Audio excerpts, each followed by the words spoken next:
This aerial trick is known as candy cane. In this video, I'm going to show it to you seated and then also standing. Seated, you start with one leg in, both hands to the opposite side, then wrap your foot around the center. However many times you wrap up, that's how many times you have to wrap down.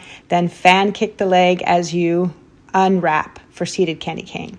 For standing candy cane, you'll come to a stand and then bring one leg behind you. Whatever leg is behind you, shift your weight over to that side of the hammock and both hands to that side. Sit back, then fan your leg through the center. Again, however many times you turn up, that's how many times you have to turn down in your candy cane.